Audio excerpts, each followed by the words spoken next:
Mr. Bill Whittle.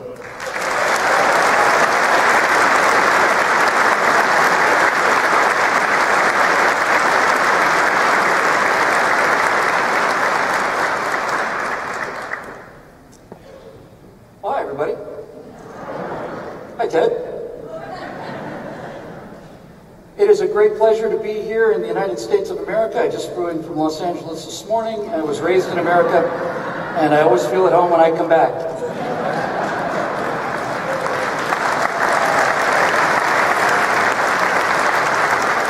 Now, before I get started today, I want to say something. I've said this several times in Texas before. I've said it to Mr. Cruz as a representative of the Texas government. I've said it to Governor Perry directly, and now I'm going to say it to you as individual Texas citizens. I don't think this should be left up to the Texas Highway Patrol. I think this is probably an issue for the National Guard, but this may be something you may need to take into your own hands as well. You will see a lot of cars coming from the west, heading east on Interstate 10, and they're going to have California license plates on them. Now, if you see these cars pull into rest areas or motels or restaurants, that's fine. Wave goodbye. Make sure they go out on the Louisiana end. But if you see them pull off into residential areas, you need to open fire on these vehicles immediately. Immediately. And not with 9mm or AR rounds. You need to put mortars on those things. You cannot take any chances, because I come from a land where the climate is so nice that you can be dumber than dirt, and that's exactly what's happening. Californians are coming here because of the awesome job opportunities, the incredible economy, the great conservative government, and they will change it and mess it up. Don't let it happen. They can just start shooting. And by the way, what is the worst that can happen to you? I mean, honestly, this is Texas, right? You'll stand in front of a Texas judge. They'll say, did you shoot up that car full of Californians? You'll say yes. He'll say, why? You'll say, well, Your Honor, they need to kill it. And he'll say, okay, we'll strike a medal in your honor, and off you go. Now, the reason I give you Texans this advice is because there's going to be a time, very likely, when I'm going to be one of those people. When the financial collapse happens, or the zombie apocalypse comes, there's going to be a long line of starving and miserable and hopeless California refugees who don't even know how to put gas in their own car. And I know many of you kind-hearted Texans will walk up to some of those starving California families, and maybe you'll offer a crust of bread to some of those hopeless-looking Californian children, and the California parents will say, thank you, but this crust of bread that you're offering is gluten-free because, you know, Enoch and Mia have intolerance, and they're indigo aura children, and they don't really react well to the gluten. And I'll be 500 yards off to the side with a long-handle spade and my AR-15, and I'm going to say, Texans, I can shoot and I can shovel. Please let me in. I promise I'll do more good than harm.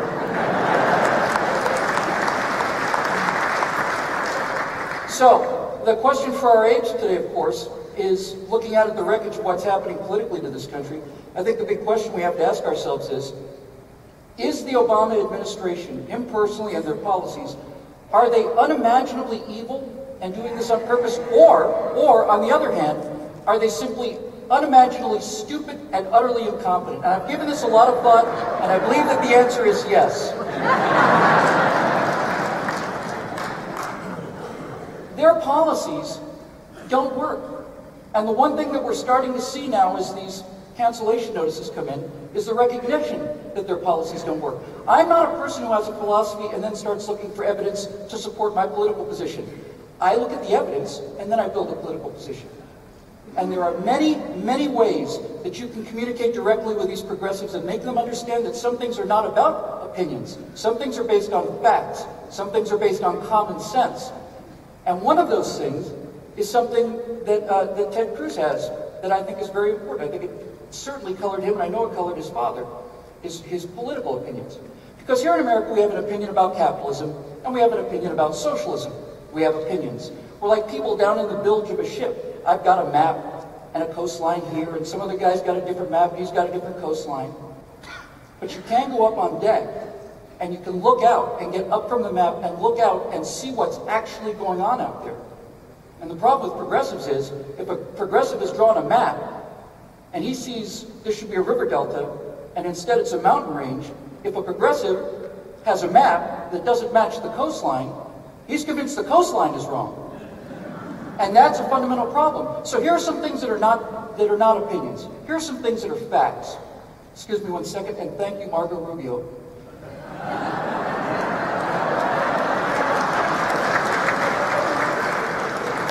Ever since that day, every time I've taken a drink of water, I know I've got nothing to worry about. It's been a great honor for me. I grew up in Miami. I was surrounded by Cuban refugees, and one of the signal honors of my life was that I've been able to go down and visit Guantanamo Bay a couple of times and help cheer up our guys down there. And if you fly to Guantanamo Bay, if you fly to Cuba, the first thing you'll be struck by is just how much water there is between Florida and Cuba. It's 90 miles of water, the Florida Straits, but it is from 35,000 feet. It is absolutely vast. And as you fly around the Cuban coastline, you are looking at prime beach real estate, and there's not a village, there's not a road, there's not a house, there's not a hut, there's nothing. So we can talk about, I can have an argument with a Harvard professor about communism all I want to. I can have this conversation all day. But there has never once, not once, has a dentist taken his family to Fort Lauderdale Beach, loaded grandma onto a chase lounge and inflated some inner tubes, and taken the little baby and mom and dad and the kids and shoved off to go south for the free health care. That has never once happened. Never. Never. You know, if you think about this, if the rafts were going 60-40, if 60 rafts came north for every 40 rafts that went south, you'd say we got a better system. But it's not 60-40. It's not 90-10. It's not 95-5. It's not 99-1.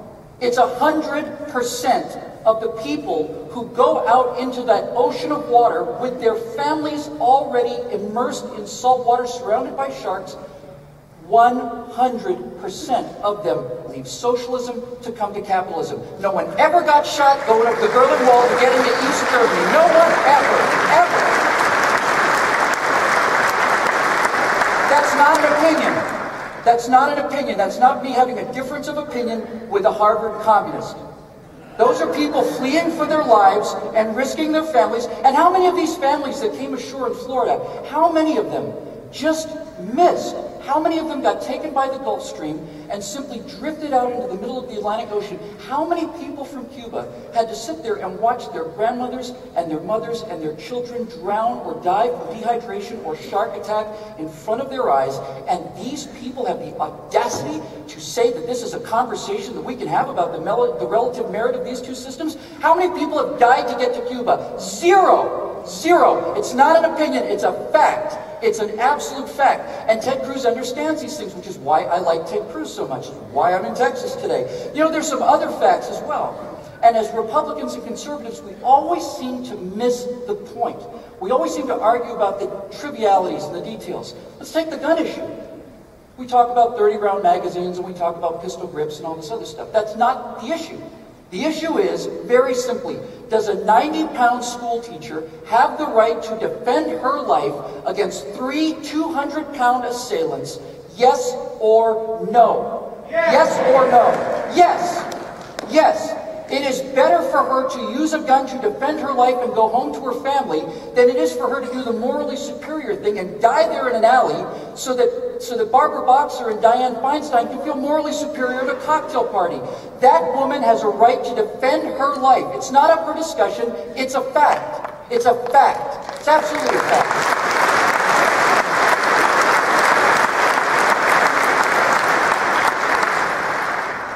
One of the few things we have in common with you in Texas and in California is the issue of illegal immigration. One of the great, probably the single greatest slander leveled against Tea Party groups and conservatives in general is that we're anti-immigrant. It's utterly nonsense. It's utterly, utterly nonsense. I know every single one of you in this room. I know my people. Every single one of you in this room, when you see ceremonies of Vietnamese people and people from China and people from wherever in the world, Scandinavia, when you see them standing in front of the judge and the American flag and they raise their right hand and they become new American citizens as American as the people who were descended from the people who got off the Mayflower. Every single one of you feels that tear in your eye. Every single one of you says, you know what, they're probably better American than I am. I don't know if I could pass this test. I don't know if I could pass the test. They're tremendous people. And we are, all of us, including Native Americans, descended from immigrants to this country. We are not anti-immigrant. We're anti-crime. crime. We're not against the immigration, we're against the illegality of it. Why do people come to America? Why? Why do they come to America? They're looking for economic freedom or they're looking for political freedom, right? They're trying to run from oppression, political repression or economic repression. They're trying to run from lawlessness. And if the very first thing they do when they come to this country of laws is break the law, then aren't they bringing with them everything that they ran from in the first place?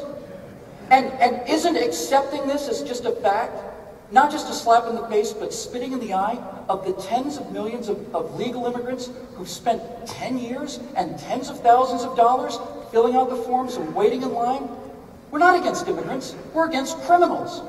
We're against criminals. And in California, there's a especially virulent group of Hispanics called La Raza. Many of you may have heard of La Raza. I don't know how prevalent they are here in Texas, but there's a pretty strong movement in Los Angeles for us to give back these territories. Give back the territories. Just give them back because we stole them. We stole them violently from people.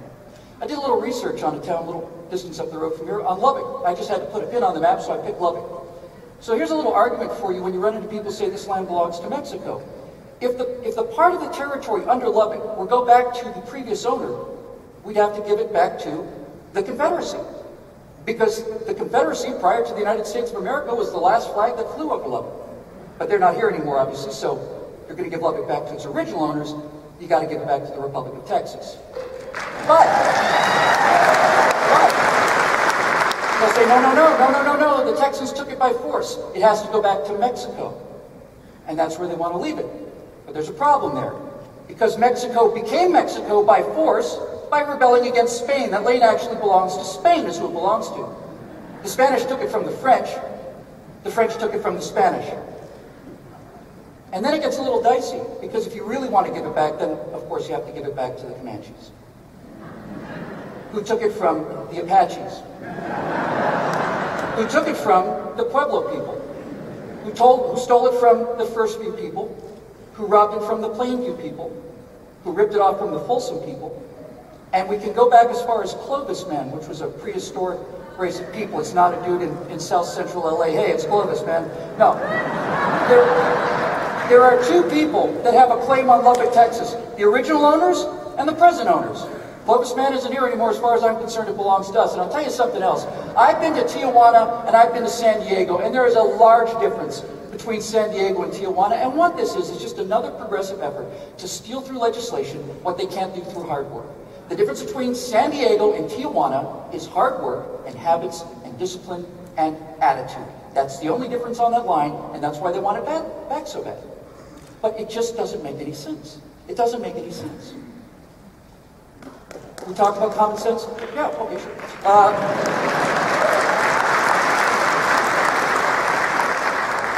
If I get a 3-minute standing ovation, I could get really hydrated up here. We talk about common sense. We talk about things that I speak of as the virtual president, things that Ted Cruz supports because they work, because they make sense. And really what the Tea Party is ultimately about, is this out-of-control federal spending. It's just got to stop. You just cannot keep spending more money than you have.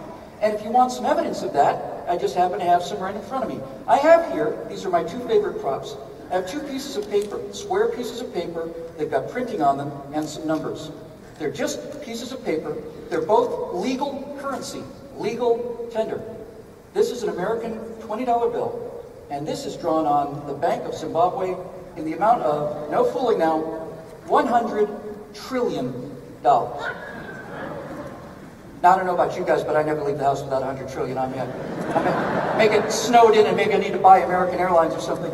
But look, what's the difference? Really now, seriously, what's the difference between these two pieces of paper? What's the difference? Nothing. The difference is, if I put these two pieces of paper down on a table anywhere on planet Earth, anybody will pick up the $20 bill and leave the $100 trillion bill, because people still believe that this buys something. But when that faith, that this piece of paper with numbers on it gets you actual stuff, when that goes away, this becomes as worthless as this. And when that happens, it's over. It's over. No one knows what that looks like, a complete financial meltdown in the United States. No one knows. During the Depression, we had a severe downturn, but those people were farm people. You know, Kids today, with everybody on the internet and with the electricity, all this stuff goes down. Most kids today haven't even been outdoors. So we've got to stop it. We have to stop it. We have to stop this spending thing and get it under control before we become the Bank of Zimbabwe. It's just simple common sense. There's no argument about it. I would just say one or two other things. The president's on a big push now for income equality. Income inequality is the great American tragedy. Well, there is a great deal of income inequality in America. So let's talk about the poor in America. And let's have the courage to have a conversation about the poor in America that is based on facts so that we can address an actual problem rather than just bleeding out platitudes so we feel good about ourselves. First of all, the definition of poverty in America is an income number. If you have any kind of distribution, you get a bell curve. You've got small numbers of very rich people, then larger numbers of middle-income people, and very small numbers of poorest people. If you cannot say we're going to cut the back end of this bell curve off, because if you do, you get a new bell curve. In a club of billionaires, the guy with $900 million is a chump. He's serving the coffee. So when the poorest Americans are richer than 93% of the citizens of the world, what does that tell you? How do you define your way out of that? Now look, I'm not insensitive about this because I have been poor. I have been genuinely poor in my life for decades. I know what it's like to have the landlord knocking on your door with the windows drawn and the curtains down and pretending he's not there. I know what it's like to have to make a decision whether you pay your electric bill first or your rent first. You pay your electric bill because you can't do anything without electricity. I've had to go down and pay in cash every month in person at the tellers. I know what this is like. But the thing that no one wants to talk about with poverty is this. Poverty is not fortune. Fortunate people, we talk about the unfortunate. You are fortunate being born in America in the first place. No matter where in America you were born, you are automatically fortunate.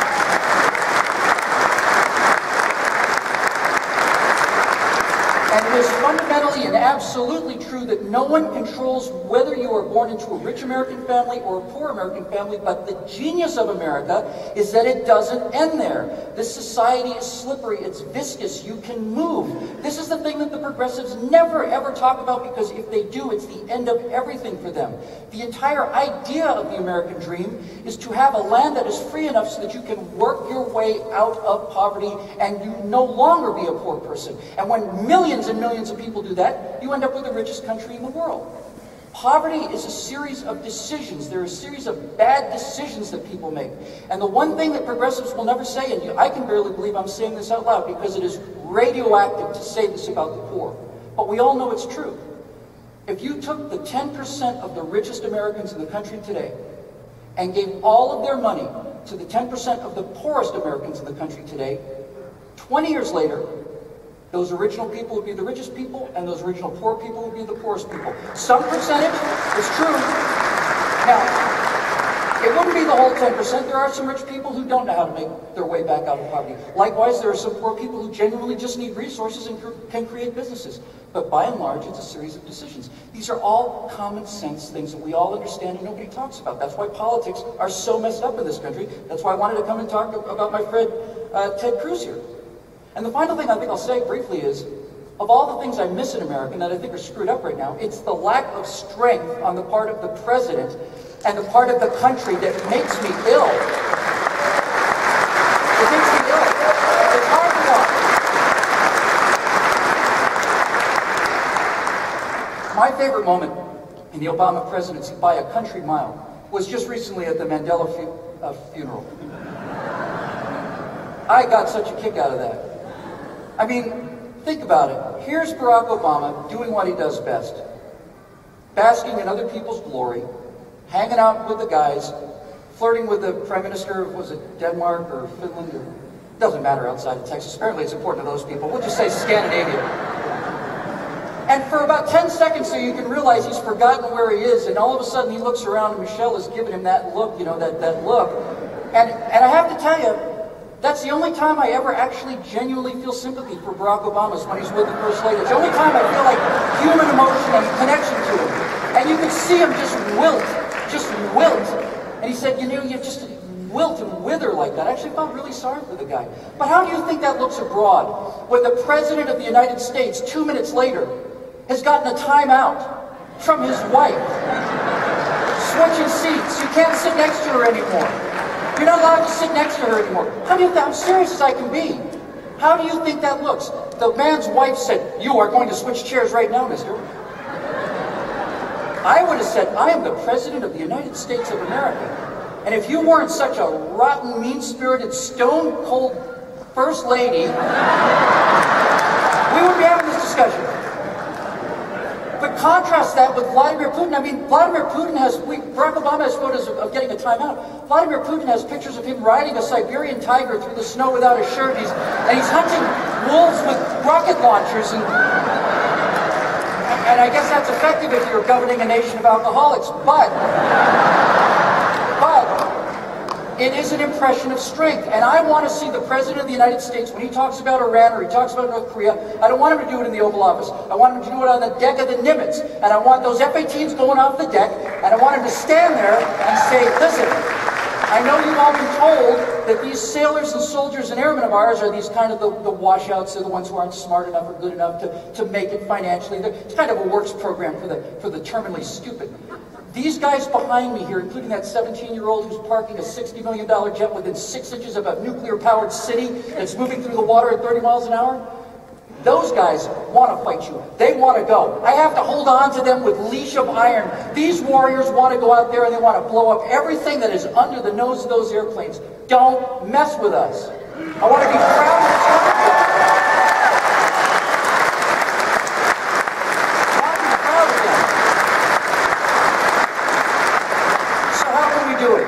Well, I know I'm about out of time, but really what we have to do is we have to look at a very serious effort to rebrand this Republican Party and this conservative movement. Rebrand it. And I don't mean just cosmetically. I mean, we need to change the way we think about things. The Democrats, for example, I don't know if you've seen it, they recently rebranded themselves. They've got, their new logo is have you seen it? It's like a blue D and kind of a cyan-colored circle. Put a lot of effort into that one. I suspect they probably just photocopied it off of Obama's Harvard Law Review report card, probably. But I've spent a lot of time as the virtual president, but I'll tell you something. If I was the Republican National Committee chairman and I had absolute power of the Republican brand, I would do two things, and they're going to seem very strange to you. I don't mean any offense to anybody in here, and this may not be for you, but if I was in charge of the RNC, I would do two things, and these are the two things I would do. Well, three things. First of all, I'd get rid of that logo, that little tiny square elephant with a little tiny little curvy trunk and blocky and stupid and slow. The elephant is the most intelligent large animal on the face of the earth. The jackass is the stupidest, by the way.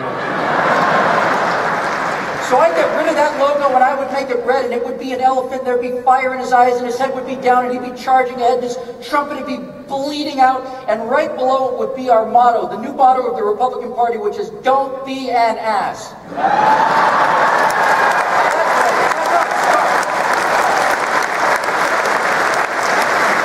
be an ass. Don't vote like one. But if I was in charge of the RNC, I would do two things. Now, this is going to seem very controversial, but listen, when we talk about the country, 50-50 Republican, Democrat, 50-50 conservative, liberal, but it's something like 93-7 Americans versus Washington. So the first thing I would do if I was in charge of the RNC, this is just me, I would say, ladies and gentlemen, from this point forward, every single Republican candidate is going to put their hand on a Bible and raise their right hand and take an oath, and if they don't do it, they don't get any money and they don't get to call themselves Republican. Here's what we're going to do. Here's what we're going to do.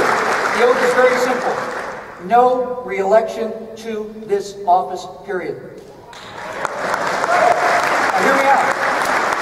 Hear me out. No re-election to this office, period. What are you saying? I'm saying we're not going to have any Republican incumbents for any office ever, period. Are you out of your mind? Are you out of your mind? No, I'm not out of my mind. Our theory of government is that the people run the government, not the other way around. The people. So I don't want professional politicians.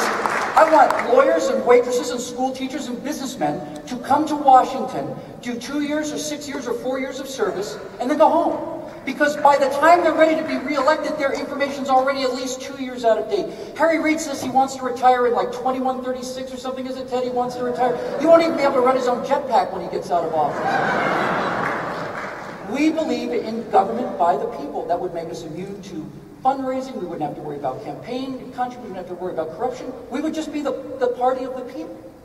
And the other thing I would do if I was in charge of the RNC is I would say, we intend to win 100% of the vote in 100% of the precincts 100% of the time. Period. No more of this pathway to 270.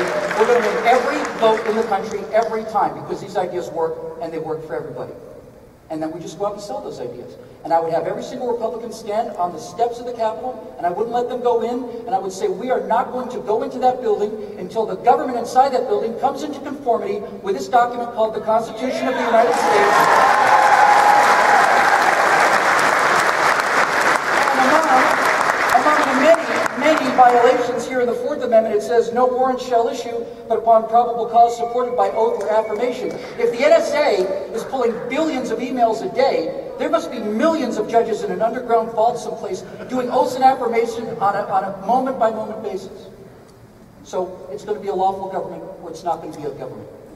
So now we come to the two most beautiful words in the English language. And they are, in conclusion, occasionally as virtual president, sometimes I'll see people say, hey man, Cruz Whittle 2016, that'd be an awesome ticket. And I go, I don't see anything really particularly attractive about that. Now, flip it around a little bit. But the fact is, and I've said many times, I'm utterly unelectable for dozens of very secretive but very interesting reasons. But this gentleman isn't. And Ted and I are very much alike in a lot of ways, but there are some subtle differences, just subtle differences between the two of us. But again, we're very similar. So here's just a few that I noticed. Ted Cruz, for example, he argued in front of the Supreme Court to defend the right of his state from illegal intrusion. I argued in front of the LA Municipal Court to defend my ability to make an illegal right turn onto State Street, and we both won.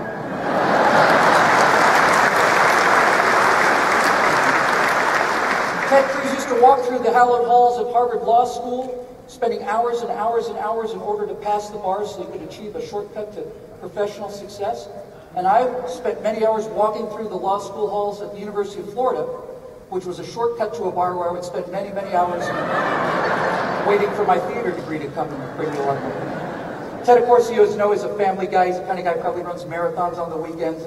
He's married and has children, and I'm a single guy, and I spend my weekends sitting around watching Family Guy and Married with Children marathons on TV, so you can see that very close but slightly different. And the final difference, I think, between the two of us, of course, is Ted is here in Texas where all the women secretly want to sleep with him and all the men want to be his friend, and I'm out in California where all the men secretly want to sleep with me and all the women want to be his friend. But aside from these small differences, we're virtually the same. So I used to be a wide-eyed idealist. I used to be a big old idealist, but I'm not anymore. I'm a rapacious capitalist. My feeling is if you hire me to come to one of your events and we don't have to sell church property to pay for me, then I have not charged enough money. But I came out here for this one, to do this one for free, because in my very cold-blooded, clear-eyed calculations, I figured if somebody's going to owe you a favor, might as well be the next president of the United States of America.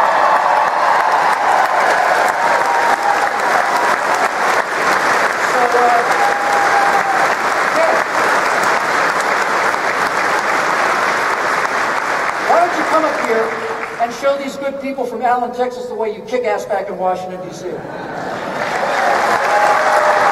This oppressive regime. And this is a rebel alliance of people who are standing up for freedom. But you know what? It's too much for you. Don't worry about it. That's too much for you. He paints that picture, and so that homage of the alliance will prevail was actually in the middle of the filibuster, was referencing Mr. Whittle, and indeed I turned to my good friend Mike Lee and said, we are standing against the empire here. And indeed, any minute now, I'm expecting a large man in a black metal breathing apparatus to walk in and say, Mike Lee, I am your father.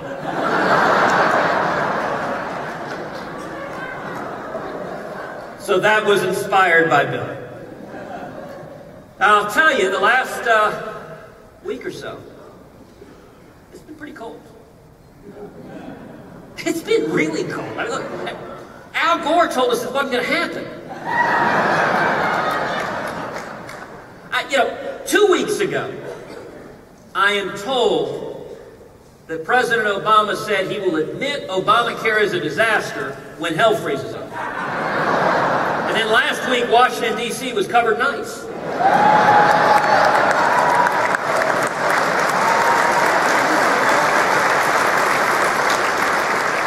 It was so cold, I could have sworn I saw a Democrat with his hands in his own pockets.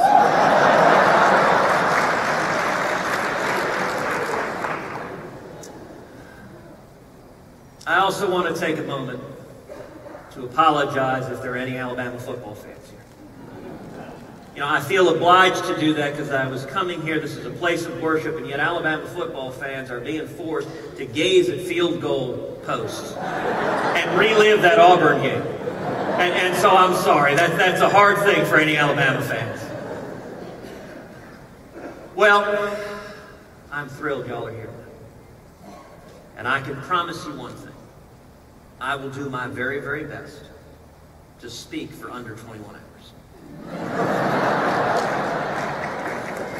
You will know I'm nearing the end if and when I begin to read from the Cat in the Hat. But listen, I got to be honest. 21 hours is a long time. I mean, it's really a long time. I mean, that's almost as long as it takes to sign up on the Obamacare website.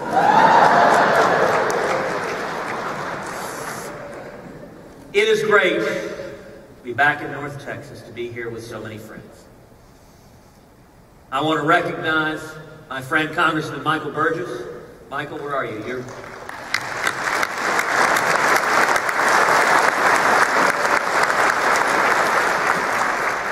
I'll tell you, back during the Senate campaign, when nobody in their right mind said we had a prayer, Michael stuck his neck out and endorsed our campaign and said we got to do something different in Washington.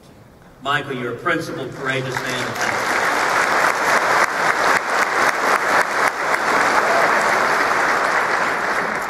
And I also want to take a minute to say something about my good friend, Ken Paxton.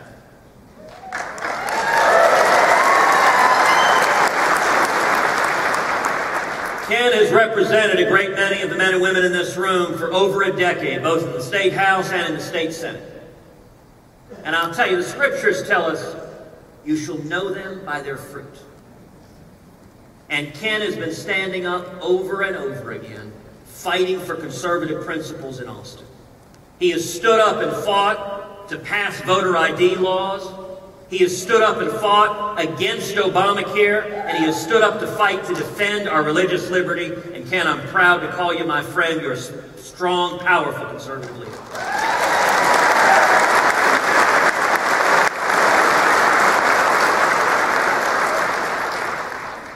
What I want to do tonight, more than anything else, is share a word of encouragement. A word of encouragement to everyone here. Because, look, these are not typical times in politics. The challenges facing this country are not ordinary challenges, and yet I will tell you, I am profoundly, profoundly optimistic. If you remember nothing I say tonight, well, then they may have spiked the drinks in the back. If you remember just one thing I say tonight, remember this. That I am incredibly optimistic despite all of the threats we are facing. We, the people, are going to turn this country around.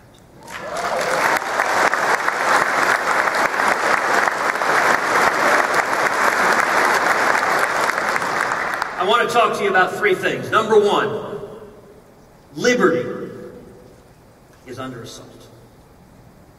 Liberty is under assault in this country like never before. We have a president, we have an administration. It seems like they're going down the Bill of Rights, trying to violate them one at a time.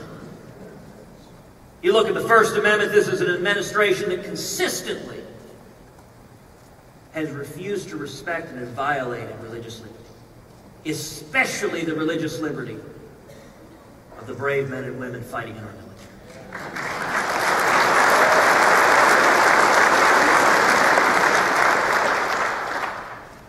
look at the Second Amendment. Vice President Joe Biden.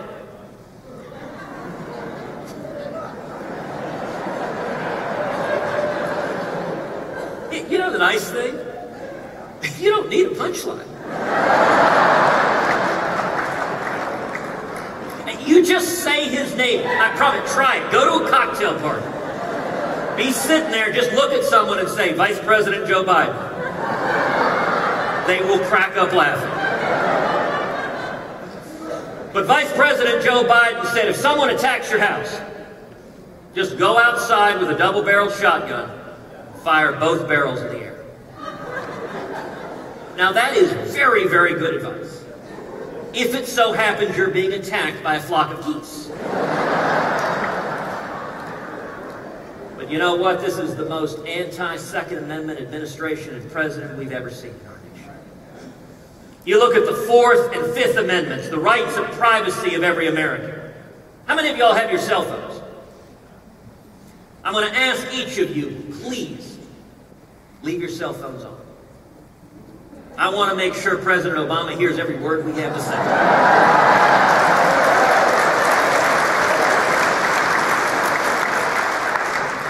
But you know, every bit as worrisome as the assault on the Bill of Rights is the consistent pattern of lawlessness from this president and this administration.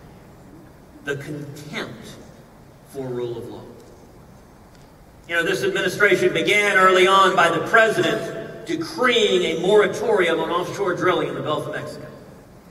Had no legal authority to do so. A federal court struck it down, said this is contrary to law. What did they do? He reimposed it right after that, ignored the federal court. On Monday, 2 days from now, U.S. Supreme Court is going to be hearing a case challenging the appointments the president named to the National Labor Relations Board. Now, the Constitution says the president can make appointments, the Senate confirms them. It also has an exception. If the Senate's in recess, the president can get around that confirmation. Well, President Obama did something that 43 presidents before him had never done. He said, the Senate's not in recess, but I say they are. I'm appointing them. No confirmation. 3 federal courts of appeals have struck down the president's appointments as unconstitutional. And this administration is just ignoring the courts. It is openly flouting and defying the courts. You know, you look at what this administration has said in front of the U.S. Supreme Court. In the last 2 years, 9 separate times, this administration has argued for overbroad federal authority. 9 separate times it's been rejected unanimously. The Obama administration argued in front of the U.S. Supreme Court that the government should be able to put a GPS tracker on any American's car with no warrant, no probable cause, no articulable suspicion. You know, there is that Fourth Amendment thing. But according to this administration, doesn't have anything to say about putting GPS on cars. If this administration had its way, they could be out in the parking lot right now putting GPSs on all of our cars. Although in Texas, we have a check against that, called a gun rack.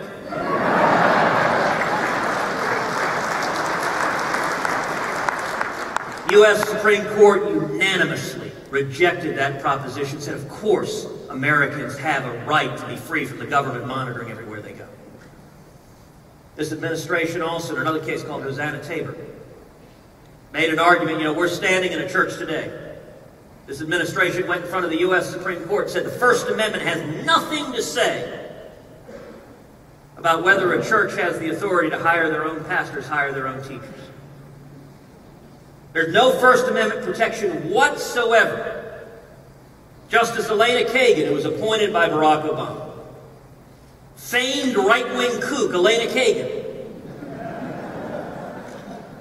said from the bench in the U.S. Supreme Court, when the Department of Justice attorney argued the First Amendment doesn't protect religious liberty of churches to hire their own pastors and teachers, she said, I find what you're saying amazing. That's his own judicial appointee saying it is amazing that the U.S. Department of Justice would go into court and say the First Amendment doesn't protect our most fundamental religious rights. This ought to worry every American. And you know, if you look across the terrain of lawlessness, there is no greater embodiment of lawlessness than this administration's enforcement or non-enforcement of Obamacare. You know, the president loves to say Obamacare is the law of the land. Then why won't he follow it? You know, the law of the land, Obamacare, says in its text that the employer mandate will kick in for big business on January 1st, 2014. The president said, no, it won't. Now, I don't know how many of y'all remember your junior high civics class. I don't know how many of y'all remember Schoolhouse Rock. You remember how a bill becomes a law? Now, in the quaint old days, it used to be that if a law says the following mandate kicks in on January 1st, 2014, that it in fact kicked in on January 1st, 2014, unless you went to Congress and changed it. President Obama invented a new way. He had a mid-level bureaucrat at the Department of Treasury put up a blog posting on July 3rd, before the 4th of July break, that simply announced he was unilaterally granting an exemption to all big business. This portion of the law will not be followed until 2050, unless he changes his mind in 2050. And we'll have to wait and see. Another example, a portion of the Obamacare law explicitly says members of Congress shall be subject to Obamacare, shall be on the Obamacare exchanges without subsidies, just like millions of other Americans. Only problem is Harry Reid, a whole bunch of Democratic senators, met with President Obama on Capitol Hill, and they were upset. They said, listen, we followed Nancy Pelosi's advice. We passed it, and we found out what's in it. This thing is terrible. The president said, don't worry, I got your back.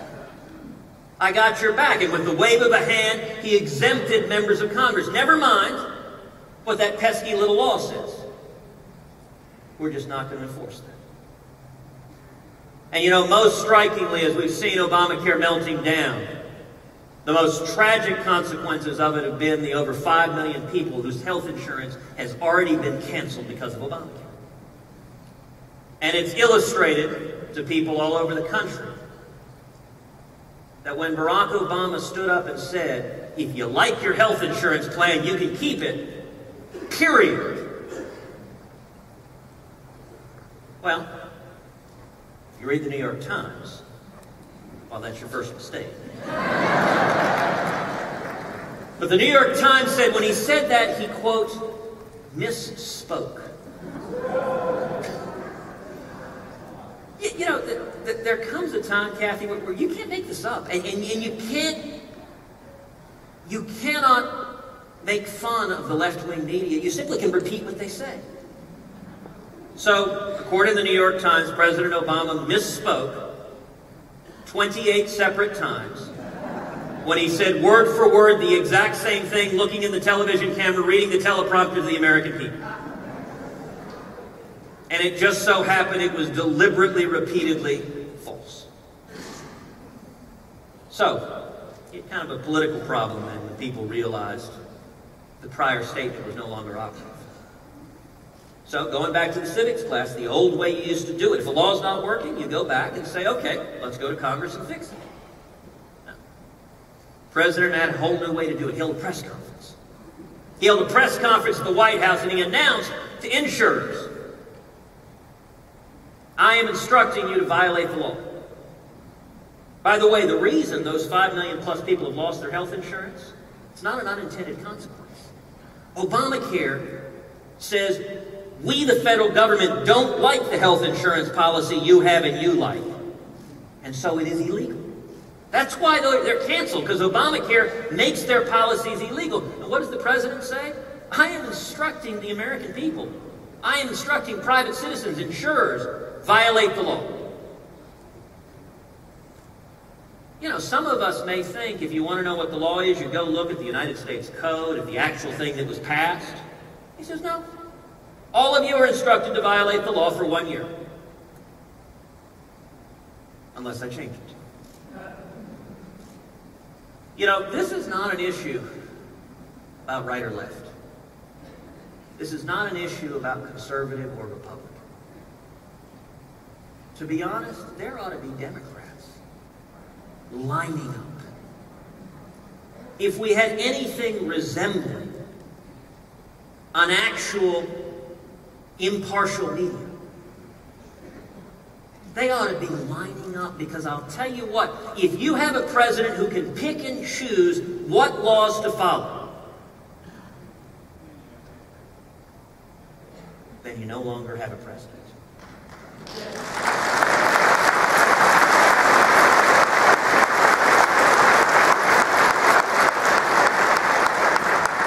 Liberty is under assault. It's the second thing I want to tell you. Second thing I want to tell you is opportunity is under assault. You know, this past week, President Obama is talking about income inequality.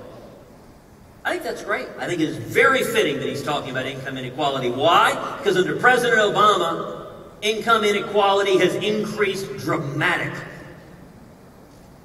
His policies have dramatically increased income inequality.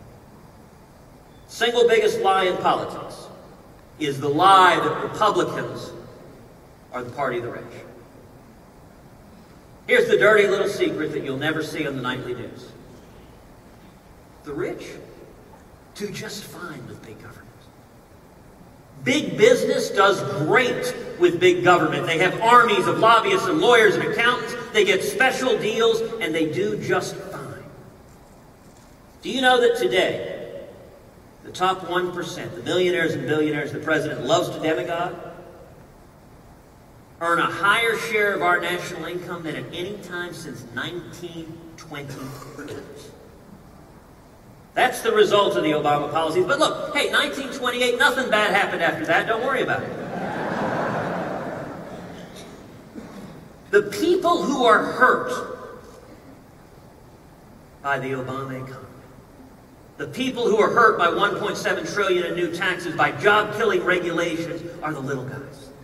The people who are hurt are the people who are struggling because small businesses are getting pounded into oblivion. And 2/3 of all new jobs come from small businesses. You know, an awful lot of y'all here know my father, Rafael Cruz.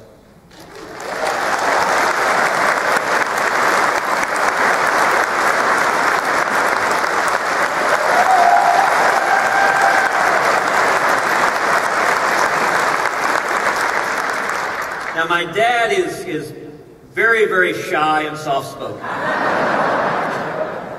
And my hope is in time we can just get him to come out of his shell. But, you know, I try to think of every challenge we face as I'm facing issues in the U.S. Senate from the perspective of 56 years ago. 56 years ago, in 1957, was when my father arrived from Cuba. Arrived from a prison cell in Cuba, coming here for freedom. He was 18, and he was washing dishes, making 50 cents an hour, seeking the American dream. And you know what? If my dad were washing dishes today, the odds are very, very high he would have lost that job. Because of the crushing taxes, because of the crushing regulation, because of the war on small business these last 5 years. If he were somehow lucky enough not to have lost his job, the odds are almost 100% he would have been forced to work 28, 29 hours a week, because the threshold for Obamacare is 30 hours a week. And you know what? You can't feed your kids, you can't feed your family, you can't pay your way through school on 28, 29 hours a week. The people who have been hurt the most by the Obama economy are the most vulnerable among us. Young people, Hispanics, African Americans, single moms. People who are working to achieve the American dream. Opportunity is threatened. How do we turn it around? We get back to the policies that have worked over and over again in our nation's history. Rein in spending, rein in debt, tax reform, reg reform. We need to abolish the IRS.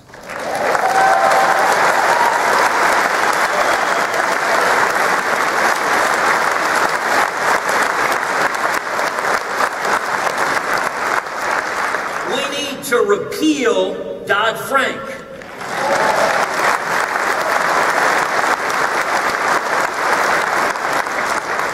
We need to audit the Federal Reserve.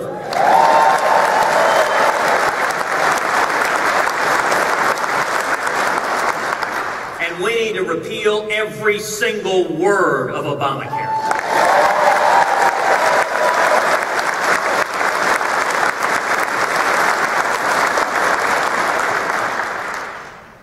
Now, some of y'all may be thinking, all right, Cruz said he was optimistic, he was going to be encouraging. And he's talked about how liberty is under assault, the administration is utterly lawless, and opportunity is crumbling. Boy, this guy's pretty peppy. Well, I'm going to tell you why I am so optimistic. And that is the third point I want to make, which is the American people, and only the American people, can and will turn this country around.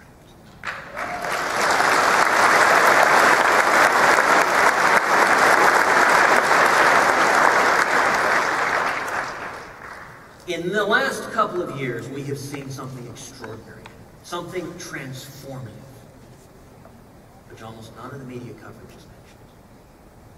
We have seen the rise of the grassroots.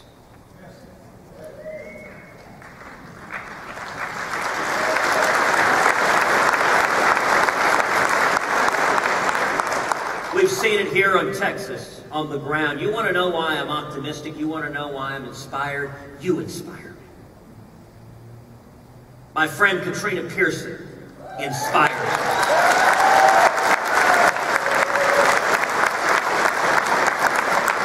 She is a principled, conservative fighter who is utterly fearless.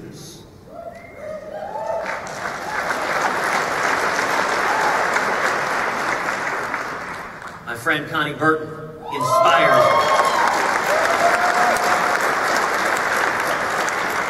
Connie Burton wakes up every day fighting for liberty and fighting for every Texan. God bless you.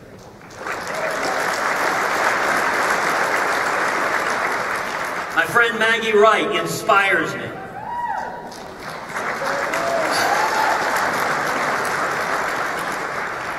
Maggie has a passion for freedom that bursts out of her heart. My friend Kathy Adams inspires me.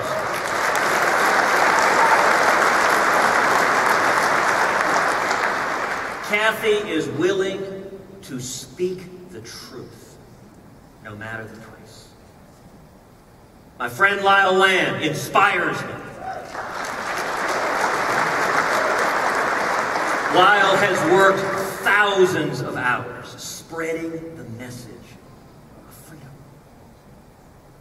What's happening in Texas is happening all over this country. Look at this past year. Look at 2013. Early in the year, right when I got to the Senate, one of the very first fights I was honored to be a part of was standing side by side with my friend Senator Rand Paul in his epic filibuster on drugs.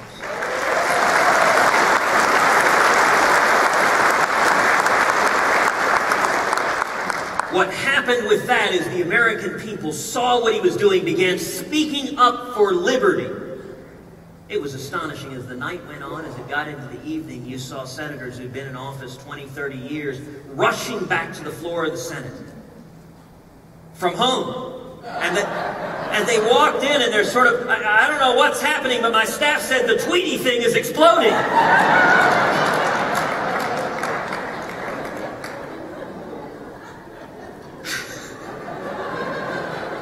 That's my cousin cracking up.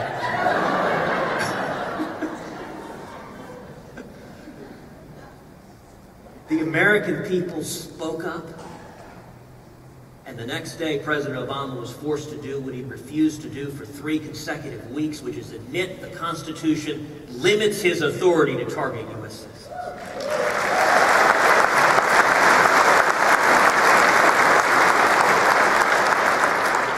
A couple months later, we saw it on guns.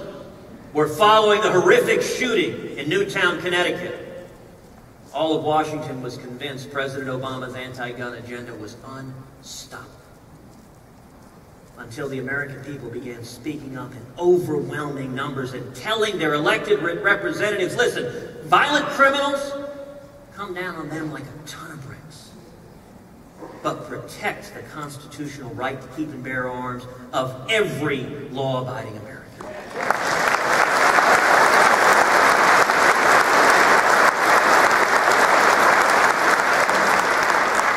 And when it came time for a vote, every single one of President Obama's proposals that would have undermined the Second Amendment was voted down.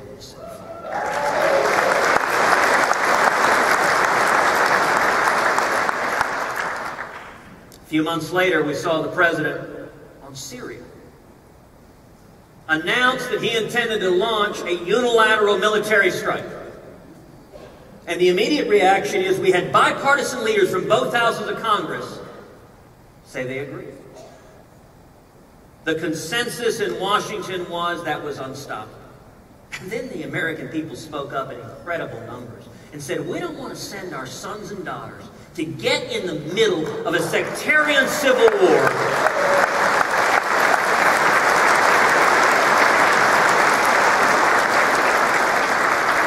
between Sunnis and Shiites where we have no clear, discernible U.S. national security interest in the fight. I'll tell you, in our offices, the calls on Syria were literally 99.95 to 1. All of Washington was convinced a unilateral military strike was unstoppable, and the American people rose up and said, stop. And the most powerful demonstration of it last year was the fight over defunding Obamacare. We saw over 2 million Americans sign a national petition to defund Obamacare and then melt down the phones at Capitol Hill.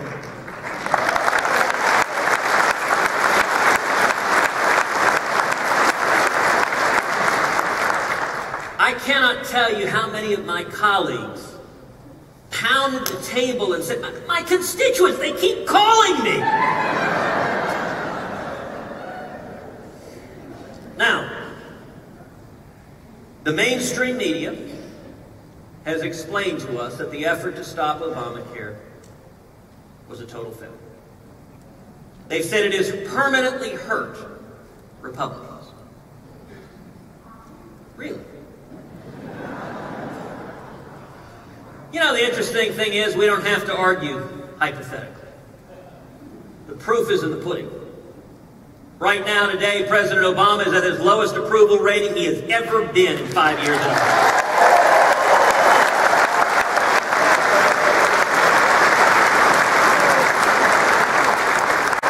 Right now, Obamacare is at its lowest approval it has ever been since the day it passed.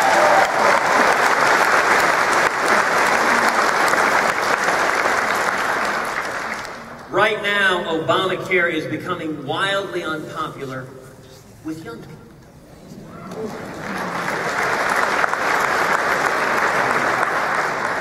Right now, Obamacare is becoming wildly unpopular with independents.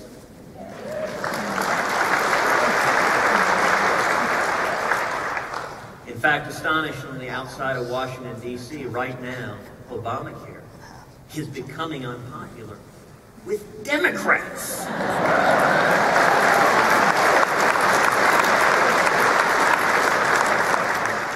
You want to have a barometer for where the country is. Turn on your late night television. Look at someone like, say, Jay Leno. Last fall, Jay Leno said, So President Obama called me. He said, Jay, if you like your job, you can keep it.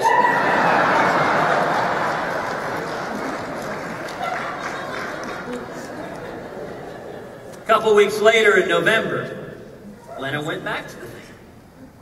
He said, so, holidays are upon us. Thanksgiving. You know, the first Thanksgiving, the Pilgrims said to the Indians, if you like your land, you can keep it.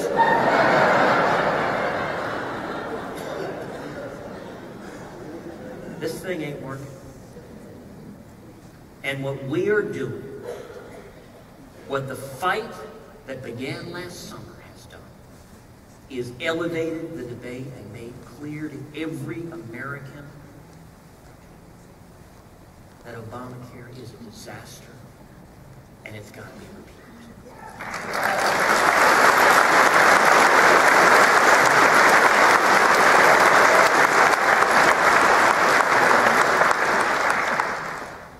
You know, one of the things I'm trying to do is tell the stories of people all over this country. We've launched a national website, MakeDCListen.org. MakeDCListen.org. Let me encourage every one of you, go to MakeDCListen.org and upload your stories. Upload your story of how Obamacare is impacting your life, how it's impacting your job, how it's impacting your family. You can get on your phone and record a video and upload it straight onto the website. Because on one level, you could look at what's happening. You can look at the threats to our liberty. You can look at the threats to opportunity. And you can be demoralized. But I want to tell you, this is how I want to wrap up.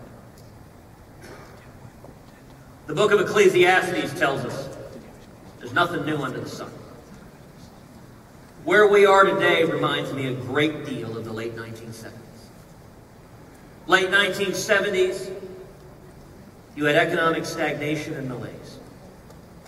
You had the same misguided economic policies out of control. Taxes, spending, and regulation produced the exact same misery. You had the same feckless foreign policy that made the world a more dangerous place and undermined our national security. And I gotta say, the only person happy things have gone so bad is Jimmy Carter. And you know, it speaks volumes. You don't have to explain why Carter's happy.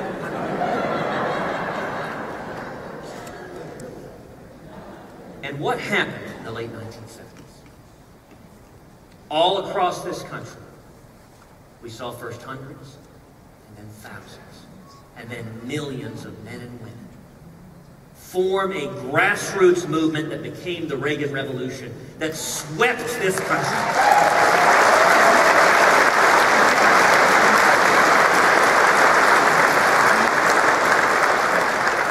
The answers are not going to come from Washington, D.C. They're not going to come from a bunch of politicians who've been in office a long, long time. The answers are going to come from the American people. And the reason I am optimistic and inspired is we're seeing that happen all over Texas and all over this country. We saw what the grassroots can do on drones. We saw what the grassroots can do on guns. We saw what the grassroots can do on Syria. When the American people stand up and hold our elected officials accountable, it scares the living daylights out of them.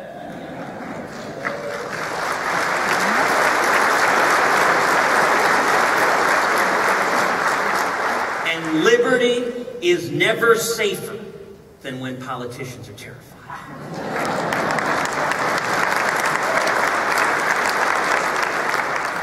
So that's why I'm inspired. I'm inspired because of each of you, because together, if we keep standing up, we're going to pull this country back from the fiscal and economic cliff. We're going to pull this country back from the abyss, back to the free market principles that are the foundation of this country, back to the Constitution that protects the freedom of every American.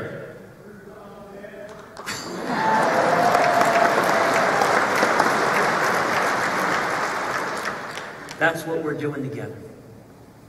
And I am honored and profoundly humbled to work for each one of you, and to be shoulder to shoulder with you in the foxhole, fighting to restore that shining city on a hill that is the United States of America. Thank you, and God bless you.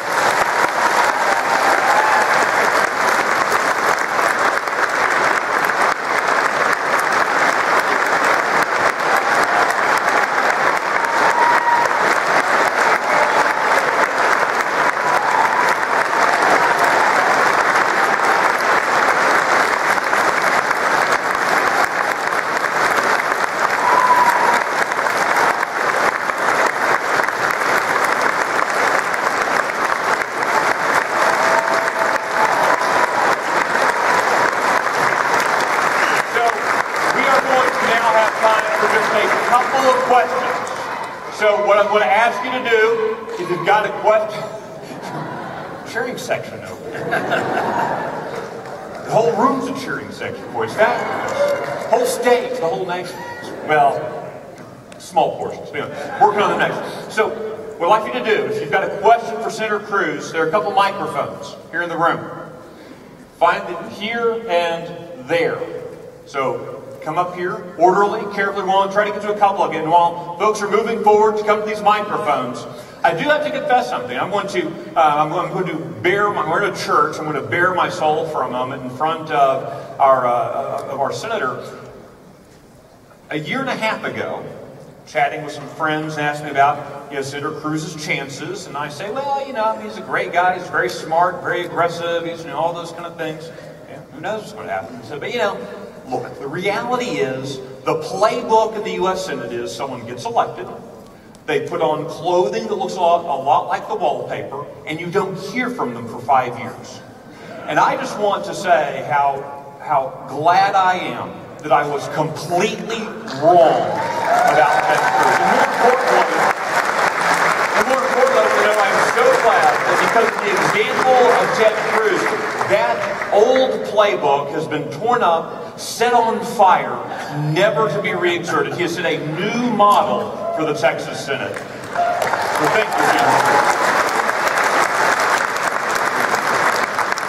All right, now, I think we have to start with this young lady here who is the future of our nation, maybe our next U.S. Senator. Will you ever become president? Oh!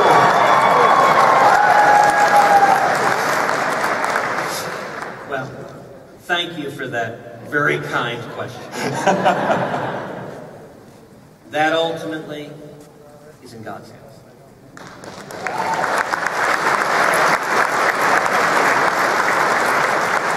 What I can promise you is this, which is that every day I am fortunate to serve, I'm going to do everything I can to fight for you, to fight for your mom, to fight for our 2 little girls at home, and to fight for the great state of Texas.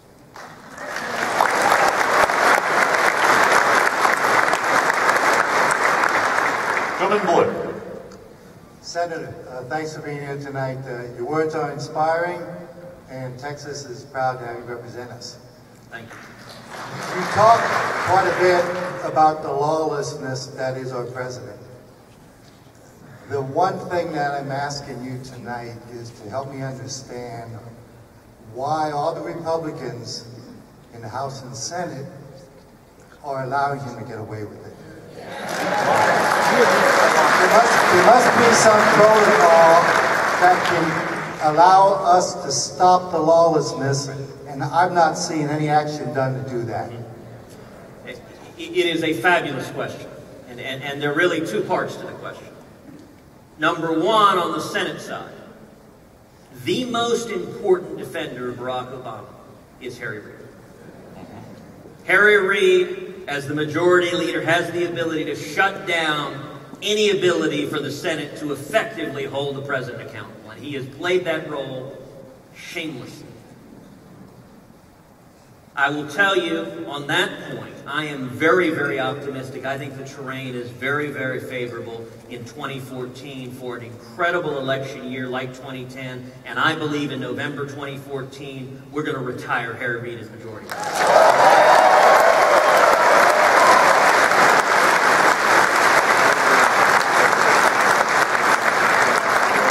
On the House side, the House has been working to hold the president accountable But I think you and I both wish the House were a whole lot more effective in doing so.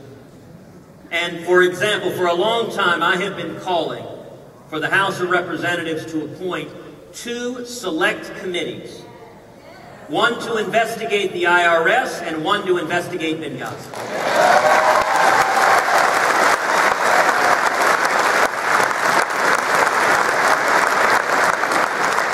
And very briefly, the reason why you might say, well, why does it matter, select committee? Well, what difference does that make? Look, a select committee is the model that was followed in Watergate.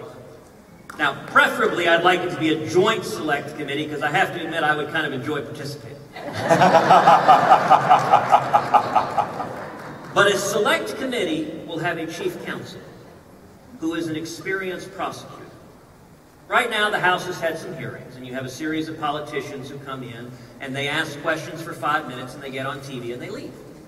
And no one follows up on anything. If you had a chief prosecutor develops the facts and follows them where they may lead. So, for example, President Obama's head of the IRS testified, or rather the White House visitors logs indicate that he visited the White House 157 times.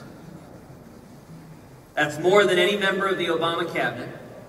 Eric Holder visited the White House 63 times. During the comparable 4-year period under President George W. Bush, the head of the IRS visited the White House twice. Now, when he was asked at a House hearing, why are you on the White House visitors logs 157 times, his response was, well, I went to the White House Easter egg roll. If you had an experienced prosecutor, you'd bring the head of the IRS in front of that committee with subpoena power and contempt power, and you'd say, okay, we're going to go through each of these 157 times. We're going to look at your calendar, your notes. I want to know who was in the meeting, what was discussed, and why they were there.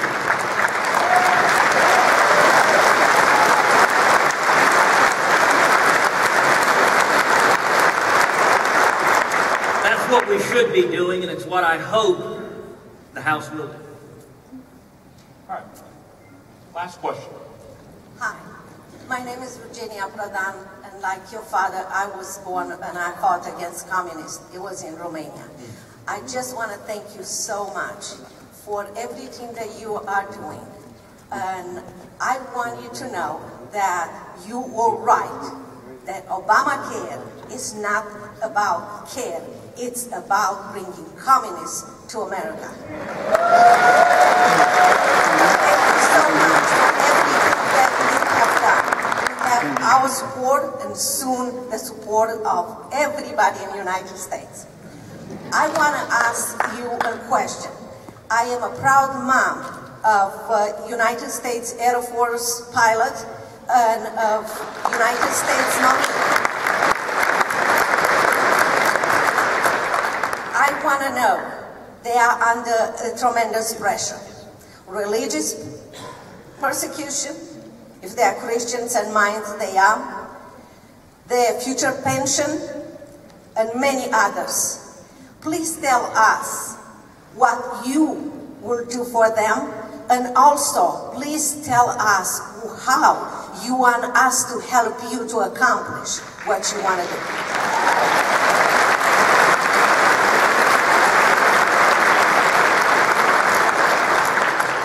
Virginia, thank you for your son's service, and thank you for your testimony and your story. Let me answer 2 parts of what you said. Let me start with the second part.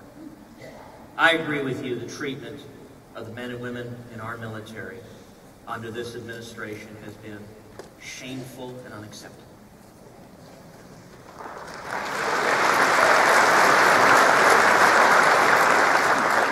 This last budget deal that was signed into law cut the pensions of veterans all across this country while holding harmless the civilian employees. That seems to me having your priorities backwards. You know, you mentioned religious liberty. You look at the religious liberty of service members right now. This administration has been terrible. In Alaska, an Air Force chaplain put up a blog posting in which he quoted the phrase, "There are no atheists in foxholes." He was ordered to take that down because that was deemed insensitive to atheists. I thought it was the chaplain's job to be insensitive to atheists.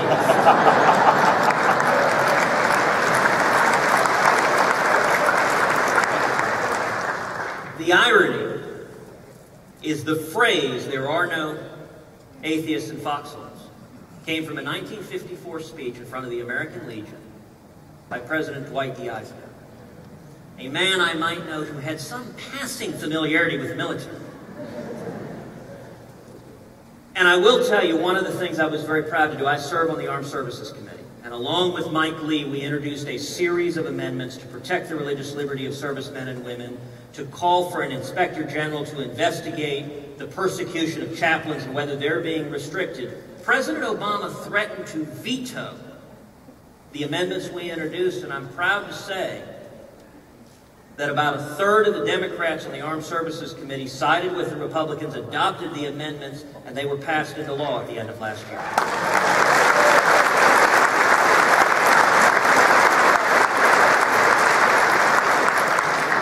And let me now address the first part of your question, the very kind comments you had. As I said, I want to thank you for your testimony. You know, I was reminded as you were talking about coming from Romania, what Bill was saying about the RAFs not leaving Key West. Reagan made the same point when he said, if you go to the Berlin Wall, the machine guns are all pointed in one direction. And that's something you appreciate acutely. You know, I'll note some of y'all may remember the first big Tea Party rally in Dallas. The Dallas Tea Party, April 15th, 2009.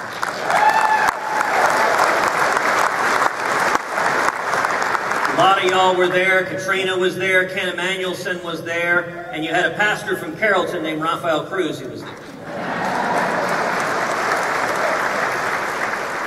And my father spoke at that tea party.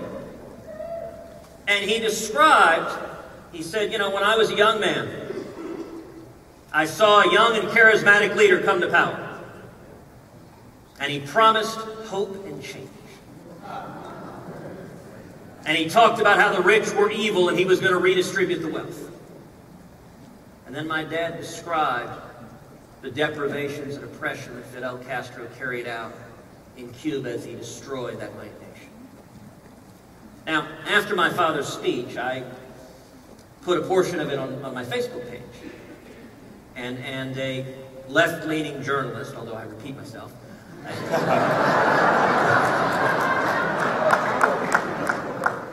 wrote a blog posting blasting me for saying this is a bit over the top,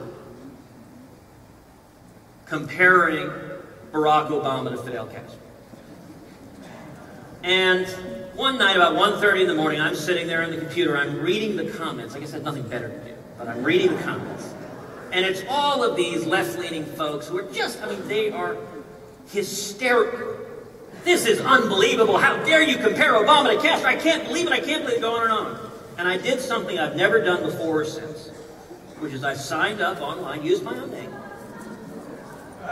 and said, you know, I have been reading all of these comments, hyperventilating about my dad's speech at the Tea Party. And I want to make just one simple point.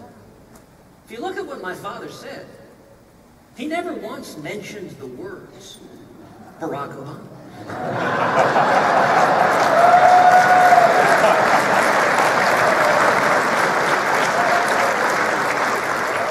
He simply described what Fidel Castro did in Cuba. Now, what does it say about you that you hear what Castro did and immediately think, that's got to be Obama?